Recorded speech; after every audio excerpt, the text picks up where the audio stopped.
আজকে বাড়িতে বানিয়ে নিয়েছি দুর্দান্ত স্বাদের একদম রেস্টুরেন্ট স্টাইলে পনির টিক্কা। খুবই সিম্পলভাবে কিন্তু খেতে অসাধারণ হয়েছিল। যেন মনে হচ্ছিল দোকানে বসেই স্বাদ আস্বাদন চলছে। কিন্তু এতটা সহজ, তো ভাবলাম আপনাদের সঙ্গে শেয়ার করা যাক।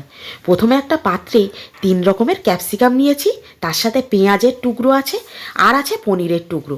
সবই কিন্তু চৌকো করে কেটে নিয়েছি।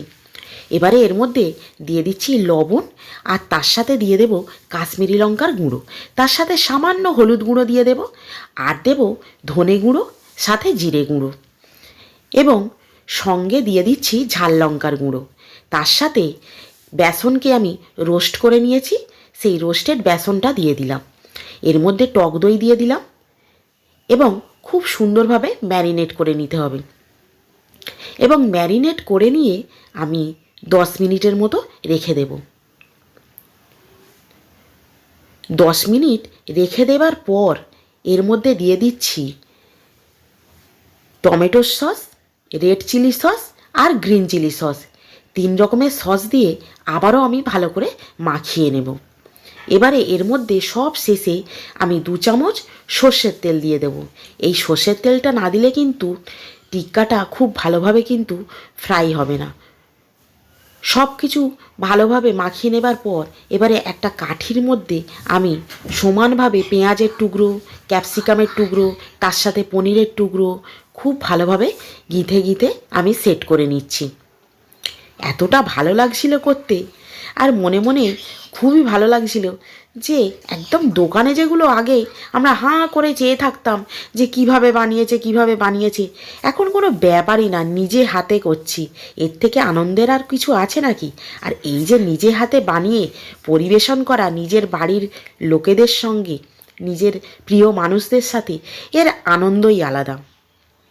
তো একে একে এইভাবে আমি টিক্কাগুলো বানিয়ে নিচ্ছি। তো এরকমভাবে সবগুলো বানিয়ে নেবার পর আমি গ্যাসেতে একটা প্যান বসিয়ে দেব। দেখুন কত সুন্দর লাগছে না? এবার প্যানের মধ্যে আমি সাদা তেল দিয়ে দিচ্ছি।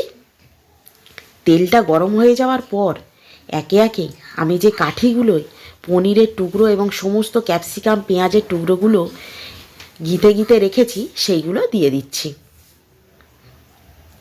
আর একদম মিডিয়াম ফ্লেমে খুব সুন্দরভাবে এপিঠ ওপিঠ উল্টে আমি টিক্কাগুলো বানিয়ে নেব।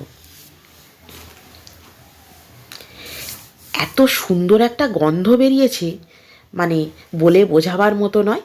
আমি এই গন্ধটা নিজেই পাচ্ছি, নিজেরই ভালো লাগছে। তো এই প্যানের মধ্যে তো বেশিরভাগটাই হয়ে গেছে। এবারে আমি ডাইরেক্ট গ্যাসের মধ্যে কিছুটা আমি পুড়িয়ে নেব। এই রকম গ্যাসের মধ্যে পুড়িয়ে নিলে দুর্দান্ত গন্ধ হয়, খেতেও খুব ভালো হয়। তো এবারে সমস্ত কিছু রেডি করে নিয়ে আমি প্লেটে সার্ভ করে নিচ্ছি পনির টিক্কা। এতটা সহজ রেসিপি। যদি আপনাদের ভালো লাগে প্লিজ লাইক, কমেন্ট, শেয়ার করবেন এবং আমাকে সাবস্ক্রাইব করবে, একটু সাপোর্ট করবেন, যাতে পরের ভিডিওগুলো আমি আপনাদের কাছে খুব আনন্দের সাথে